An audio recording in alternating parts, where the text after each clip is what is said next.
Hi hello friends, ಎಲ್ಲರೂ ಹೇಗಿದ್ದೀರಾ? ಚೆನ್ನಾಗಿದ್ದೀರಾ ಅನ್ಕೋತೀನಿ. ಇವತ್ತಿನ ಡ್ರೀಮ್ ಗರ್ಲ್ ಮುಂದುವರೆದ ಭಾಗವನ್ನು ನೋಡೋಣ. ಅದಕ್ಕಿಂತ ಮುಂಚೆ ಯಾರೆಲ್ಲ ನನ್ನ ಚಾನಲ್ನ ಸಬ್ಸ್ಕ್ರೈಬ್ ಮಾಡಿದರೆ ನೋಡ್ತಾ ಇದ್ದೀರಾ, ಪ್ಲೀಸ್ ಸಬ್ಸ್ಕ್ರೈಬ್ ಮಾಡಿ ನೋಡಿ. ಹಾಗೂ ಬೆಲ್ಲೈಕನ್ನ ಮರೀದಲ್ಲೇ ಪ್ರೆಸ್ ಮಾಡಿ. ನನ್ನ ವಿಡಿಯೋ ನೋಟಿಫಿಕೇಷನ್ ನಿಮಗೆ ಮೊದಲೇ ಬಂದು ತಲುಪುತ್ತೆ. ಹಾಗೂ ಒಂದು ಲೈಕ್ ಮಾಡಿ, ಶೇರ್ ಮಾಡಿ, ಕಮೆಂಟ್ ಮಾಡಿ. ಬನ್ನಿ ಈಗ ನೋಡೋಣ ಮುಂದುವರೆದ ಭಾಗ. Welcome to capital city of India. ಕೈ ನೀಡುತ್ತಾ ಹೇಳಿದ ಸುರೇಂದ್ರ. ಕೈ ಸೇರಿದ ನಗುತ್ತಾ ಸಮಂತ್. ಏನು ಭಾವನವರೇ, ಆಗಲೇ ಕರ್ಫ್ಯೂ ಶುರುವಾಯಿತಾ? ಅಚ್ಚರಿಯಿಂದ ಕೇಳಿದ ಸುರೇಂದ್ರ. ಕರ್ಫ್ಯೂ ಎಂಥದು? ಸಮಂತ್ಗೆ ಇನ್ನೂ ಅಚ್ಚರಿಯಾಗಿತ್ತು. ಹೆಂಡತಿ ಪಕ್ಕದಲ್ಲಿದ್ದರೆ ಪ್ರತಿ ಗಂಡಸಿಗೂ ಕರ್ಫ್ಯೂನೇ. ಆದರೆ ಹೊಸದಾಗಿ ಮದುವೆಯಾಗಿದ್ದರಿಂದ ಇನ್ನೂ ಶುರುವಾಗಿಲ್ಲವೇನೋ ಎಂದುಕೊಂಡೆ ಎಂದ ಸುರೇಂದ್ರ ನಗುತ್ತಾ. ಶುರು ಮಾಡಿದ್ರಾ ನಿಮ್ಮ ಬೋರು? ಅವರ ಮಾತಿಗೆ ತಲೆ ಕೆಡಿಸಿಕೊಳ್ಳಬೇಡಿ ಅಣ್ಣ ಎಂದಳು ಸುನೀತಾ ಪತಿಯನ್ನು ಕೋಪದಿಂದ ನೋಡುತ್ತಾ. ನೋಡಿದ್ರಾ, ಆಗಲೇ ಸೆಕ್ಷನ್ 144 ಕ್ಲ್ಯಾಂಪ್ ಮಾಡಿದ್ದಾರೆ ಎಂದ ಭಯದಿಂದ ನೋಡುತ್ತಾ ಸುರೇಂದ್ರ.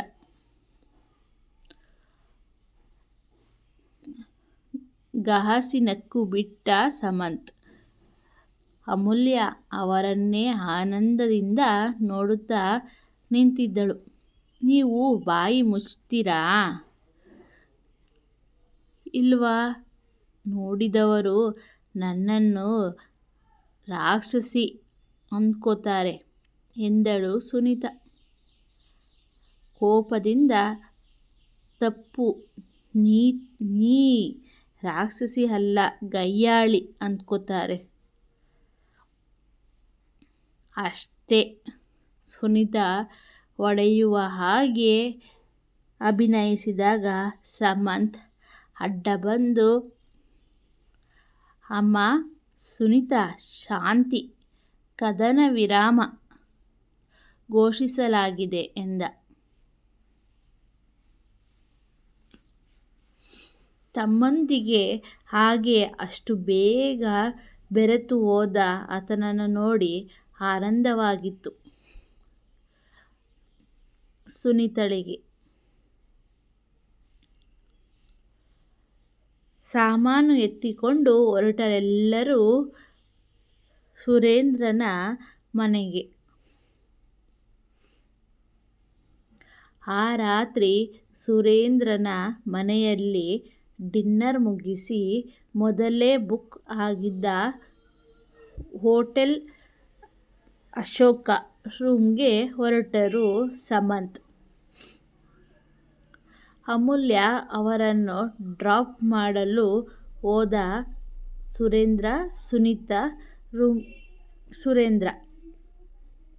ಸುನೀತಾ ರೂಮ್ಗೆ ಬಂದು ಮಾತನಾಡತೊಡಗಿದಳು.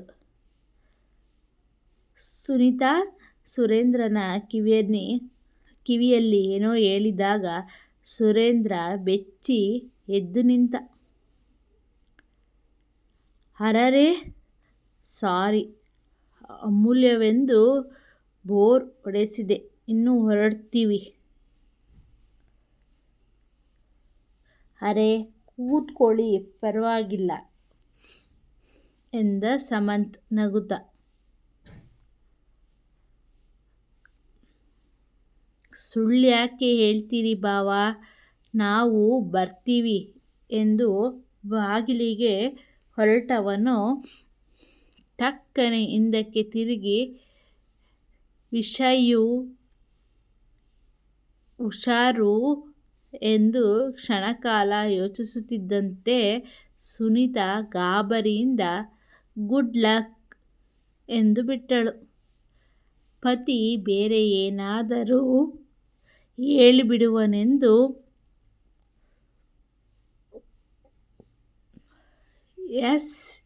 S good luck and good night ಎಂದ Surendra. Thank you, good night ಎಂದ ಸಮಂತ್. ಅವರು ಹೊರಟು ಹೋದರು. 7 ದಿನಗಳು 7 ಕ್ಷಣಗಳಂತೆ ಕಳೆದು ಹೋಗಿದ್ದವು ಜೋಡಿಗೆ. ಸ್ರವಂತಿಯಲ್ಲಿ ಶೃಂಗಾರವೇ ಉಸಿರೆಂಬಂತೆ ಪ್ರೇಮಿಗಳಂತೆ ಆನಂದ ಸಾಗರದಲ್ಲಿ ಓಲಾಡಿದರು. ಆ ದಿನ ಬಾಲ್ಕನಿಯಲ್ಲಿ ನಿಂತು ಕೆಳಗಿನ ಟ್ರಾಫಿಕ್ ನೋಡುತ್ತಾ ನಿಂತಿದ್ದಳು ಅಮೂಲ್ಯ.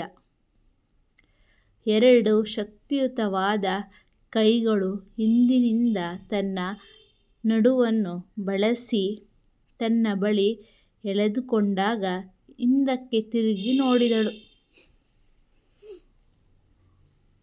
ಅವಳ ತಲೆ ಕೂದಲಿನೊಳಗೆ ಮುಖ ತೋರಿಸಿ ಮೆಲ್ಲನೆಂದ, ಏನಾಲೋಚಿಸುತ್ತಿರುವಿ ಪ್ರಿಯತಮೇ? ಅವಳು ಅವನ ಎದೆಯ ಮೇಲೆ ತಲೆಯಿಟ್ಟು, ನೀವು ಅಮೆರಿಕೆಗೆ ಹೋಗಬೇಡಿ ಪ್ಲೀಸ್ ಎಂದಳು. ಅವನಿಗೆ ಅರ್ಥವಾಯಿತು. ಕೆಲವು ಕ್ಷಣ ಮಾತಾಡಲಿಲ್ಲ.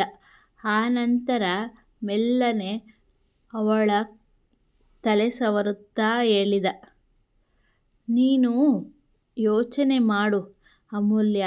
ಭಾರತದಲ್ಲಿ ಯಾರಿಗೂ ಸಿಗದ ಅವಕಾಶ ನನಗೆ ಸಿಕ್ಕಿದೆ. ಮೇಲೆ ಬರಲು ಇಂಥ ಅವಕಾಶ ಮತ್ತೊಂದು ಸಿಗದು.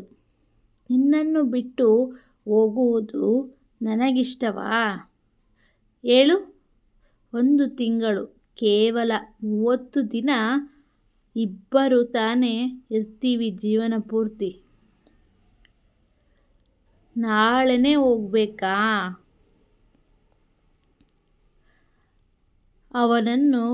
ಅವನು ಕಿರುನಗೆ ಬೀರಿ, ಹೌದು, 1 ತಿಂಗಳ ಹಿಂದೆಯೇ ಟಿಕೆಟ್ ರಿಸರ್ವ್ ಆಗಿದೆ. ಬ್ಯಾಡ್ ಲಕ್, ಇನ್ನೂ ನಮ್ಮ ಮದುವೆ ನಿಶ್ಚಯವಾಗಿರಲಿಲ್ಲ. ಇಲ್ಲದಿದ್ದರೆ ನಿನ್ನನ್ನು ಕೂಡ ನನ್ನ ಜೊತೆಗೆ ಕರೆದೊಯ್ಯುತ್ತಿದ್ದೆ. ಅವಳು ಮಾತಾಡಲಿಲ್ಲ. ಅವನು ಮೌನವಾಗಿ ಅವಳ ತಲೆ ಸವರುತ್ತಾ ನೊಂದ ಹೃದಯಕ್ಕೆ ಅತಿಯಾದ ಸಮಕ್ಷಮದಲ್ಲಿ ನಿಶ್ಶಬ್ದವನ್ನು ಮೀರಿದ ಸಾಂತ್ವನ ಬೇರೇನಿದೆ? ಅವಳನ್ನು ಹಾಗೆಯೇ ಒತ್ತಿ ಹಿಡಿದುಕೊಂಡಿದ್ದ. ನಂತರ ಮೆಲ್ಲಗೆ ಒಳಗೆ ಕರೆತಂದು ಮುದ್ದಾಡಿದ. ಅವನ ಸನ್ನಿಧಿಗೆ ತಾನು ದೂರವಾಗುವೆನೆಂಬ ಭಯ ದುಃಖಗಳಿಂದ ಅವನನ್ನು ಅಂಟಿಕೊಂಡಿದ್ದಳು ಅಮೂಲ್ಯ. ಅಮೆರಿಕದಿಂದ ನಿನಗೇನು ಬೇಕು ಎಂದ.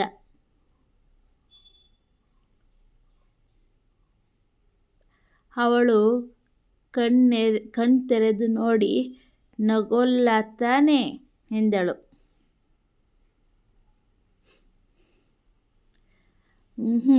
ಎಂದ.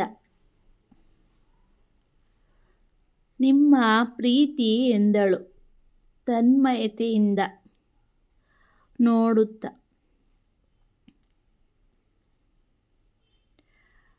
ಹುಚ್ಚು ಹುಡುಗಿ. ಬೇರೆಯವರಾದರೆ ಪ್ರೆಸೆಂಟೇಷನ್ ಕೇಳ್ತಾ ಇದ್ರು. ಇದೇನು ಕೋರಿಕೆ ಬಹಳ ವಿಚಿತ್ರವಾಗಿದೆ. ಅವಳು ನಗಲಿಲ್ಲ. ಸೀರಿಯಸ್ ಆಗಿ ನೋಡಿದಳು. ಅದು ಸರಿ, ಈಗ ನಿನ್ನ ಮೇಲೆ ನನಗೆ ಪ್ರೀತಿ ಇಲ್ಲವೆಂದೆ. ಅಮೆರಿಕದಿಂದ ತನ್ನಿ ಅಂತಿದ್ದೀಯಾ? ಅವಳು 1 ಕ್ಷಣದ ನಂತರ ವಿರಹದಲ್ಲಿ ಪ್ರೀತಿ ದ್ವಿಗುಣವಾಗುತ್ತದೆನ್ನುತ್ತಾರೆ. ಆದರೆ ಕೆಲವರಿಗೆ ಆ ವಿರಹವೇ ಹೃದಯವನ್ನು ಶೂನ್ಯವನ್ನಾಗಿ ಮಾಡಿ ಯಾವ ಭಾವನೆಯನ್ನು ಉಳಿಸದೆ ಮರುಭೂಮಿಯನ್ನಾಗಿ ಮಾಡಿಬಿಡುತ್ತದೆ. ಅದಕ್ಕೆ ನೀವು ಆಗಾಗ ಕೂಡದೆಂದು ಈಗಿನ ಅನುರಾಗದಲ್ಲಿ ಯಾವ ಬದಲಾವಣೆಯೂ ಇರಕೂಡದೆಂದು ನನ್ನ ಕೋರಿಕೆ. ಯಾವ ಆದೇಶವೂ ಇಲ್ಲದೆ ತುಂಬ ಶೋಧಿಸಿ ಕಂಡುಕೊಂಡ ಪತ್ರ ಸತ್ಯದಂತೆ ಬಹಳ ಸ್ಪಷ್ಟವಾಗಿ ಹೇಳಿದಳು. ಹೆಂಡತಿಯಲ್ಲಿನ ಭಾವೋದ್ವೇಗವನ್ನು ಗಮನಿಸಿದ ಸಾಮಂತ್ ಆಶ್ಚರ್ಯಪಟ್ಟ. ಅವಳನ್ನು ಗಾಢವಾಗಿ ಎದೆಗೊತ್ತಿಕೊಂಡು, "ಯು ಸೆಂಟಿಮೆಂಟಲ್ ಫೂಲ್, ಹಾಗೆಂದೂ ಆಗುವುದಿಲ್ಲ. ಈಗಿನಕ್ಕಿಂತ 2ರಷ್ಟು ಪ್ರೀತಿಯಿಂದ ನಿನ್ನ ಹತ್ತಿರಕ್ಕೆ ಬರುತ್ತೇನೆ. ನಿನ್ನ ಸಾಮಂತ್." ಅವಳು ಕಣ್ಣುಗಳನ್ನು ಮುಚ್ಚಿಕೊಂಡು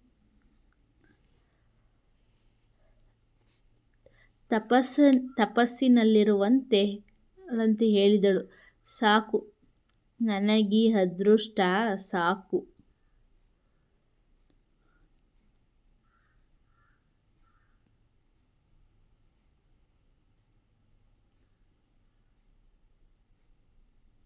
ಕೇಳಿದ್ರಲ್ಲ ಕಥೆನ, ಎಷ್ಟು ಚೆನ್ನಾಗಿದೆ ಅಂತ. ಮುಂದಿನ ಭಾಗ ಮುಂದುವರಿಯುವುದು. ಅಲ್ಲಿಯವರೆಗೂ ನನ್ನ ಚಾನಲ್ನ ನೋಡ್ತಾ ಇರಿ. ಹಾಗೆ ನನ್ನ ಚಾನಲ್ನ ಸಬ್ಸ್ಕ್ರೈಬ್ ಮಾಡ್ದಲ್ಲಿ ನೋಡ್ತಾ ಇದ್ದರೆ ಪ್ಲೀಸ್ ಸಬ್ಸ್ಕ್ರೈಬ್ ಮಾಡಿ, ಲೈಕ್ ಮಾಡಿ, ಶೇರ್ ಮಾಡಿ, ಕಮೆಂಟ್ ಮಾಡಿ. ಧನ್ಯವಾದಗಳು.